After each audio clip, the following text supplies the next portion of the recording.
Welcome back to the channel. I just want to start this video by thanking anybody who's watched a recent video, visited my blog recently or any social media channels.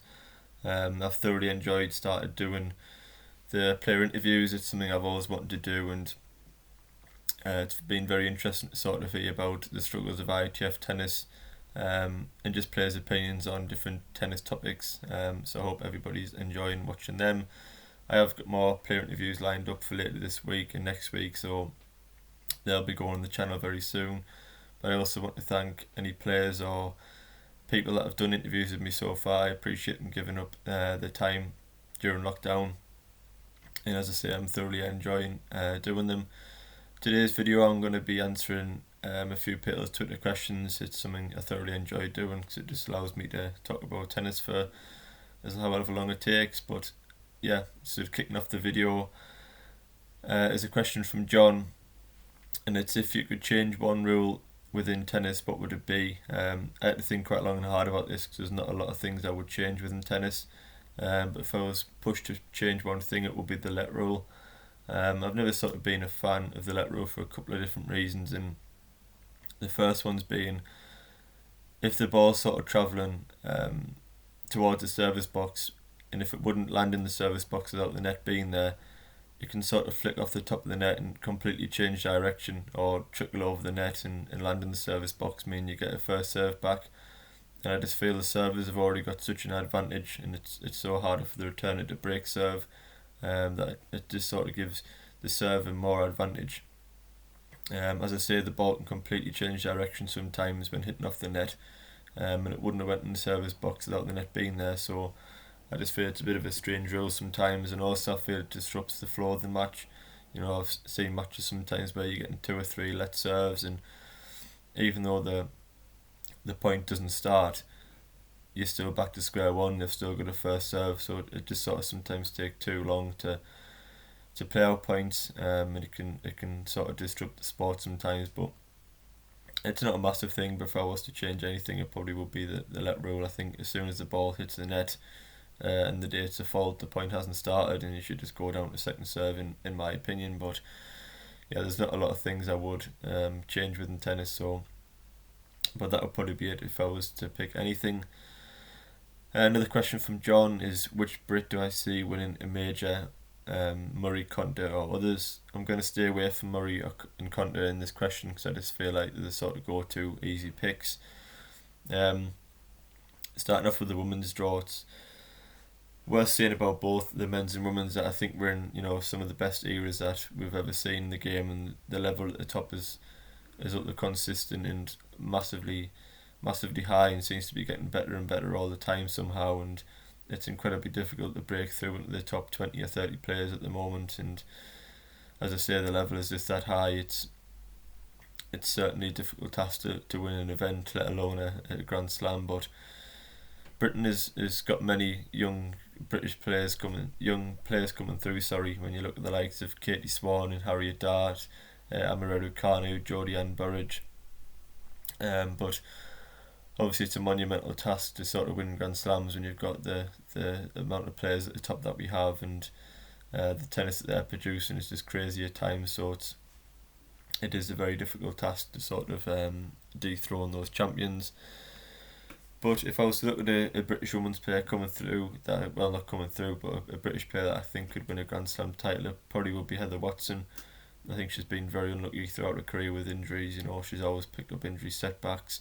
And she has struggled for consistency because of that, but I feel when Heather's playing the best tennis and she goes injury free, that she's capable of being a top 30 player, and she's capable of beating anybody in the world. I mean, a form in Acapulco early this year when she was playing the best tennis was fantastic, and yeah, she just showed there that she's capable of producing brilliant tennis that is capable of beating any sort of player in the world. And I just hope for Heather now that she stays fit for the next 18 months to 2 years and onwards, and sort of peaks at the right time. She's 27 now. I hope she peaks between now and sort of 31, 32, and makes a sort of top 16 and starts making runs at Grand Slams. And there's no reason why Heather can't cause a huge upset at one Grand Slam and hopefully lift a title one day.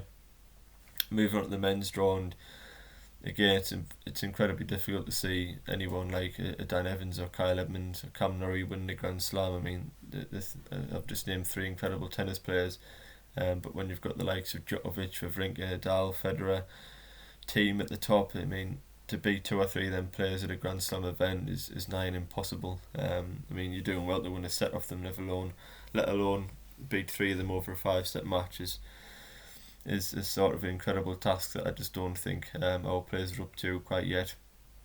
So you've sort of got to look to the future for a men's singles champion.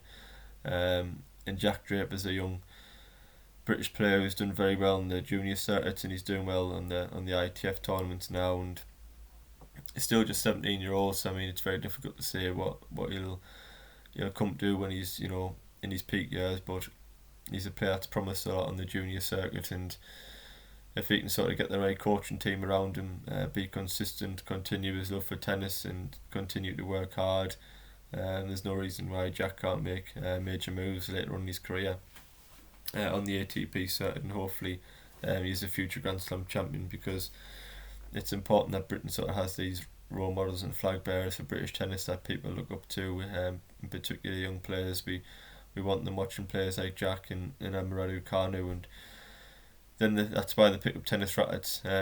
Joe Conter and Andy Murray have done fantastic work for British tennis on and off court. We need people to follow in their footsteps, and I feel like if there's two young players that are going to do that, it's probably Amaradu Kanu and Jack Draper. So yeah, hopefully them two continue their career upward curve and continue to lift more titles and climb the rankings, and as I say, become sort of flag bearers for British tennis in the future. Moving on to a question from Dom: who would you support when Djokovic retires? This isn't sort of a question I've thought about really. I'm hoping Djokovic has got at least another 5 or 6 years at the top in him, and the same for Rafa and Roger. You're never going to get sick of watching them fight it out and play tennis, so I think the longer we can get from these sort of players, the better. But who else support when he retires?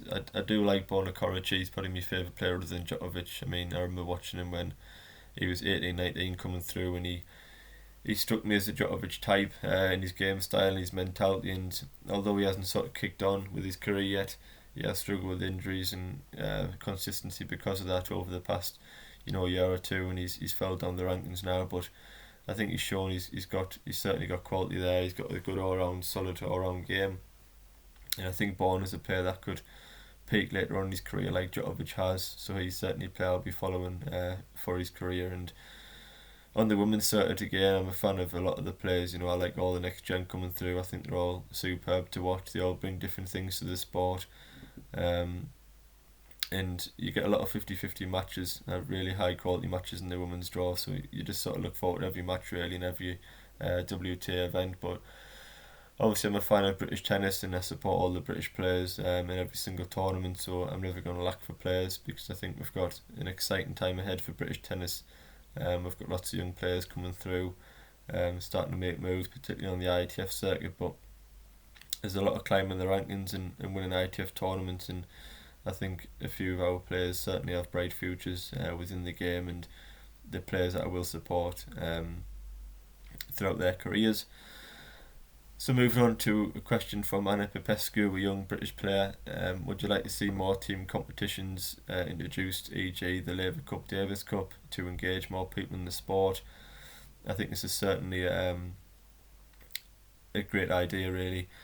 I mean, I went to the Fed Cup ties last year when Britain done fantastically well in Bath, and I think you could see from the performance of the players and just from the players sitting courtside how much it meant to represent Great Britain and be a part of such a fantastic event that meant a lot to British tennis fans. And she's right in the fact it would engage more people in the sport, I feel, simply for the fact British sport fans got involved.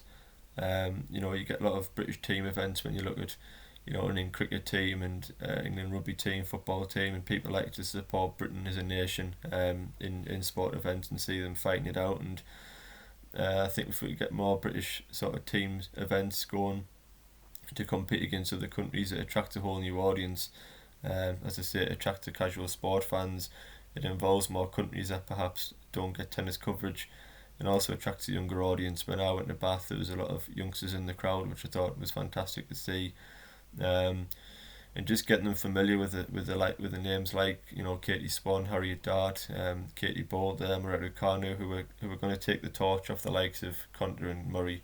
It's important that they start to know these names and they connect with these players personally. They like what they're about on and off the court. They like watching these players, and even if they go home and pick up a tennis racket because of going to them events, or research a player because they like the way the player it's about just about getting children involved in tennis any way you can really. And I think them sort of team events do attract a younger audience. They're getting to see more players. You're seeing constant tennis, but when you're seeing mixed doubles and doubles events and singles events, you're seeing lots of you're seeing 8 to 10 British players in a day, which I think makes a huge difference, and certainly attracts that new wider target audience that the LTA and all sort of tennis governing bodies should be aiming to bring into the sport. And I think team competitions are a fantastic way of doing that.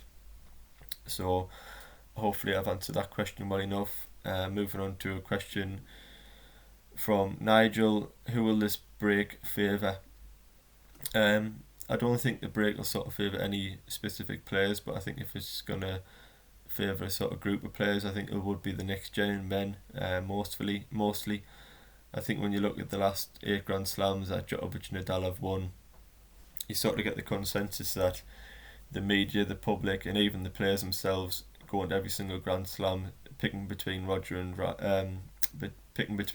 Novak, and it must have a negative effect on players. And I was talking to a player the other day that mentioned a great point. I can't remember who it was now, but they said these next gen group who were like 2021, and obviously Novak and Rafa are 14, 15 years old, and some of these players. So this next gen group have grown up watching tennis, watching Novak and Rafa and Roger lift titles and play extraordinary tennis. That's arguably the best tennis that we'll ever see. So when them are now coming through with the tasks of dethroning them, it's you're almost going into the match thinking these are a level above. These are the best players you've ever played against, and it's very difficult to convince yourself mentally that you can beat the players. The absolute warriors at the top. But I think if you've grown up watching that, watching them lift titles, as I say, watching them win match after match, you sort of stood down the tunnel, going out to play against them, thinking, how would I beat these people, and the sort of inspirational figures as well, even for these next gen players.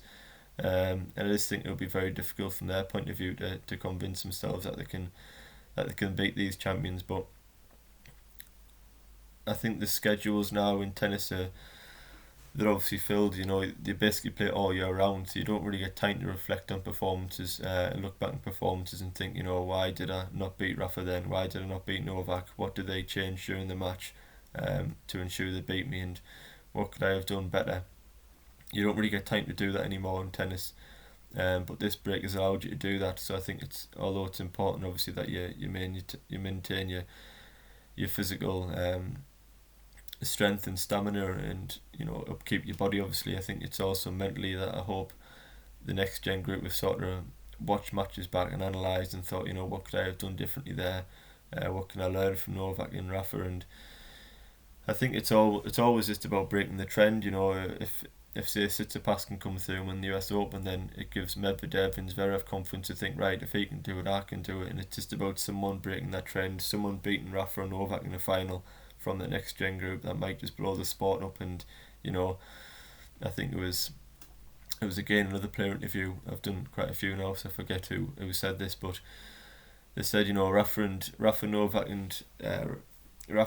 and Roger might never win a Grand Slam again. They might come back after this break and be rusty, and they might get upset by a next gen group, and a next gen player might lift a Grand Slam title, and then that might just sort of change the whole face of the sport. You might give new confidence to the likes of Medvedev and Tsitsipas and Zverev, and they might think, this is how we beat them, this is how we problem solve during matches, and they might train to peak at Grand Slams events. And as I say, I think it's just about one player sort of breaking the trend and dethroning Novak or Rafa, and it could sort of just transform the sport. But I don't think any player sort of really it doesn't favour any player really having this break. They're all professional tennis players, the men's and women's side. It's a job, and I think they all just sort of love competing. And without that, they've probably all struggled mentally and physically to upkeep the body without knowing when the return of tennis will be. On the women's draw, I don't think it sort of favours anybody again. I think women's tennis was in sort of a fantastic place. Every tournament you seem to get a different winner, and we're getting treated to a lot of 50-50 high quality matches, and I think women's tennis is just sort of going through the roof when you've got, again, massive figures like Serena Williams, Naomi Osaka, Simona Halep, still sort of carrying the torch for women's tennis. It's just a fantastic place really, and I just think the more women's tennis you can get, the better. As I say, the quality seems to be increasing all the time, so it just, the more matches you can watch and the more matches that are played, you're going to attract a new audience all the time with that quality. And it's come at a bad time, I think, for women's tennis has to break, but hopefully when they return they're all back to 100%. They're all fighting fit and hungry to win titles and get into the top 10 rankings, and we're going to see many more classic matches, I think, down the line. Another question from Nigel was, will it increase the longevity of the careers of Williams, Federer and Nadal? Again, a hard question to answer, but if I was pushed for an answer I would say no. And I say that because, Serena and Roger, I think, have both been seen over the past couple of years when they're approaching 39, 40 to not have much left in the tank when they get to semi-finals and finals. Serena's lost her last 3 or 4 finals to younger players. Roger's not won a Grand Slam now in a couple of years and seems to struggle at the back end of events. And that's just normal. The 39, 40-year-olds, and obviously the next gen group coming through, the younger players who are 15, 20 years younger, have got less miles on the clock. You could argue they're more hungry to win them maiden Grand Slam titles, which also improves the performances. And Roger's lost a few times now, as is Serena, the younger players, so I don't think they sort of carry that fear factor anymore. Roger and Novak still carry that fear factor, I feel, which is why they've won the last 8 Grand Slams. But I think Pitt will go into a match against Roger now when he's approaching 40-year-old and think I can take him down. If he can win the opening set and really draw the match out to 4 or 5 hours. I do feel the likes of Serena and Roger are susceptible now, which is, it's not a negative. It's just their age, of 39, 40-year-old. They've played tennis for 20 plus years now. But it's not necessarily going to increase the longevity of the careers because they haven't played tennis. They're not suddenly going to get increased stamina at the back end of events because they haven't played for 6 months. They might peak at these Grand Slams later in the year because they haven't had Wimbledon, they haven't played a lot of tennis, so we might see Roger play better this year's US Open after a break, and same for Serena. But next year when we get a full schedule again, hopefully, they're still going to be 40-year-old and they're still, I think, going to be struggling at the back end of Grand Slams just because the level and quality now is so high. You don't really get any gimme wins at Grand Slams. That even the top 30 players are pushing the top players to the limits, and you've got to have sort of incredible stamina and fitness and consistency to win these Grand Slam events, which is what Novak and Rafa have shown over the years. Another question from Tom was, what is the most important quality for a world-class tennis player? For me, it's sort of a mix between two. These could be argued as traits as well when I've thought about this, but because I've thought about them, I'm just going to go off the qualities. And for me, it's consistency and the ability to problem solve. I think you could argue the best person for this is Stan Wawrinka. He's a fantastic problem solver. He's a player that's capable of switching up the paces. He's capable of redlining the ball and really attacking opponents, dominating opponents. But he sort of completely changed the complexions of matches over the years against even the likes of Djokovic and Nadal. He's got a fantastic record in Slam finals. And also that consistency. Stan produces a level in finals that is crazy. And he doesn't just do it for a set or two. He can do it over 5-set marathons, and that's why he's won 3 out of 4 finals. And even though he's peaked later on in his career, which is strange. Stan didn't do anything really during his 20s, but it seems the older he gets, the better he gets. But he has that consistency in his game where um, he plays at such a high level for hours and hours, which is hard to live with. And if another player sort of drops his level, Stan seems to up his level, and that's why, as I say, he gets to finals and wins finals. And for Djokovic and Nadal, I think they've got that sort of fighter's attitude, which means it's very difficult to beat them, but they've also got that ability to problem solve. Rafa and Djokovic are capable of attacking opponents, pinning them down in corners, hitting clean winners, really dominating opponents. But if they're playing the likes of a Medvedev or a Tsitsipas who are bullying them and making them defend and retreat, they're capable of getting the ball back and changing up the paces and making Medvedev and Tsitsipas play tennis that they simply don't like playing. My one criticism of the next gen sort of players is that they've only really shown plan A. Medvedev hits the white off the ball. At times he hits the ball that hard. He's forehand and backhand. Same as Tsitsipas. And I'm not sure they've got the all-round game or consistency yet. It's all right producing fantastic tennis and hitting winners for fun for a set or two. But as soon as that game sort of unravels, starts to go wrong, you start missing the lines by an inch rather than hitting them. Your timing goes, you just sort of give points and the error count soon goes up, and you can't give games or sets to players like Rafa and Novak. So I think for the next gen group, it's sort of about getting that consistent game style, sort of being better all round, whether that means not being more defensive, more conservative, I think is the word. You don't have to redline the ball at all times and look for winners early in rallies.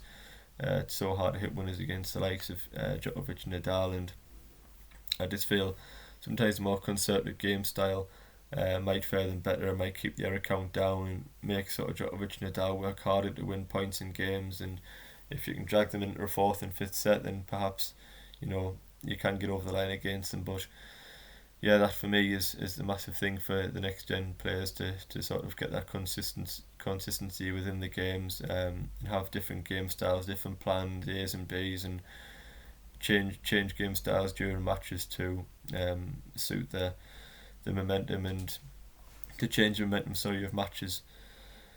And the final question is from Dom. If the US Open and French Open are to go ahead later on this year, who do you pick to win both them titles? This is sort of a difficult one, plainly because we haven't seen obviously the players for a long time, and I like, when I'm doing my previews, I like to know the draw first off, and I also like to look at recent form, both of which obviously can't do because we haven't got the tournament yet. But because you've asked, I will try and answer it as best I can. If you're looking at any sort of hardcore, I mean, you have to favour Djokovic at the moment. He's the best player in the world. He's the best hardcore player ever. He's 20-0 so far in hardcore this year, and he might not come back at 100%, but if he can get 2 or 3 ATP events in before the start of the US Open, then I think you do have to favour him. Obvious dangers: Rafa's defending US Open champion. Dominic Thiem's sort of transformed his hardcore game in the past couple of years, but I think Djokovic does go into that US Open as a huge favourite. He hasn't had a fantastic record over the years at US Open, Novak, but I often think that's down to because he's put so much into the previous 3 Grand Slams. He always kicks off the Australian Open, he seems to win, puts so much into defending that title every year. He puts so much into the French Open trying to beat Rafa, because it's the hardest task on the calendar. And then Wimbledon, he's obviously won the last 2. He works very hard at Wimbledon as well to often try and defend his title. So by the time the US Open comes around, you can argue Djokovic isn't always at 100% fitness, and he's often fatigued, I think, by the time a tournament comes around. So if he's had a break during the summer, like everybody else, hasn't had to play Wimbledon or the French Open by that time, then perhaps Djokovic will peak at this year's US Open and lift his 4th US Open title. He would be my pick. On the women's side, again, this is probably the hardest one, simply for the fact all the next gen sort of players coming through, like your Osaka's, Coco Gauff, Andreescu, Kenin, seem to be suited to the hard court. It seems to be able to thrive and what they've practiced on growing up. And then you have the likes of Halep and Serena and Kvitova, who also love the hard court. So you've got a lot of fantastic hardcore players there. I think a lot of the next gen sort of have similar game styles, like Andreescu and Osaka like to hit winners early and they're strong off both wings. But for me, Sophia Kenin has that sort of mental edge over them so far, where she's capable of producing her very best tennis in the biggest moments. She's capable of fighting back from behind. Um, and yeah, when sets seem to go to 5-5 and 6-6, and you're in them pressure moments, Sophia Kenin seems to thrive and produce the very best tennis at times. You know, she beat Ashley Barty in the semi-final this year's Australian Open before beating Garbina Muguruza, who two players there who were a lot more experienced and previous Grand Slam champions, and didn't seem to phase Kenin at all. She played fantastic tennis throughout that 2 weeks and thoroughly deserved a title. And her sort of mentality and mental strength at a young age is a weapon that I think could take her very, very far in a career. And yeah, for me, I would just slightly tip her because of that. But yeah, wide open tournament and moving on to the French Open. Obviously, Rafa goes in every single French Open as a huge favourite. And for Rafa, it's a huge end to 2020 if we were to get the US Open and French Open for Rafa. I mean, if you consider that he's defending champion in both events and he's just one behind Roger. So you know, if he was to defend his US Open and French Open title, he would be top of the all-time Grand Slam list, which is a huge incentive for Rafa. And when you couple that with the fact Rafa's played some of his best tennis in the past 18 months, all the incentives and the forms there for Rafa to win the US and French Open. So yeah, Rafa obviously goes into the French Open as a huge favourite. You know, he's 12-time champion. Dominic Thiem seems to be getting closer every year, but I still think that gap is big between Rafa and Thiem, and Rafa and anybody for that case. You know, he's sort of out on his own on clay, and if anybody was to beat Rafa on Philippe Chatrier at the French Open, it would be a huge upset. So Rafa's obviously goes in that tournament as a massive favourite. Lastly, the Women's French Open, I'm just going to go with Ash Barty. I thought she played a fantastic French Open last year, and it's clears a game, a surface that suits her game style. You know, she beats opponents with slices and changes up the speed. She's got a lot of different game styles. She's very good at the net, and I think she's another very good problem solver. A player, as I say, that's capable of changing up the speeds of matches. Got a fantastic backhand slice that can do all sort of things to opponents and puzzle them in every way. And then when you have that slow clay court that produces very difficult bounces, Barty can almost toy with her opponents at times. And just quickly, another player I think could do well this year's Women's French Open is Ons Jabeur. She's similar to Ash Barty in the fact she's got lots of different changes up the pace in a game, and she's got a fantastic backhand slice. But if I was to tip the player for this year's Women's French Open, it would be Ash Barty. I would obviously do full previews and analyse the recent form and how they've been playing if the tournaments were to come around, which they hopefully do. But thank you to anybody who sent a question in. If you have any contrasting opinions or debates, leave them in the comments below, and I will address them in future videos. But in the meantime, thanks for watching this video and any other previous videos. I have got player interviews coming out later this week and next week, so make sure you subscribe so you don't miss out on any of that. Thanks for watching again. Please like and subscribe, and I'll see you on the next video.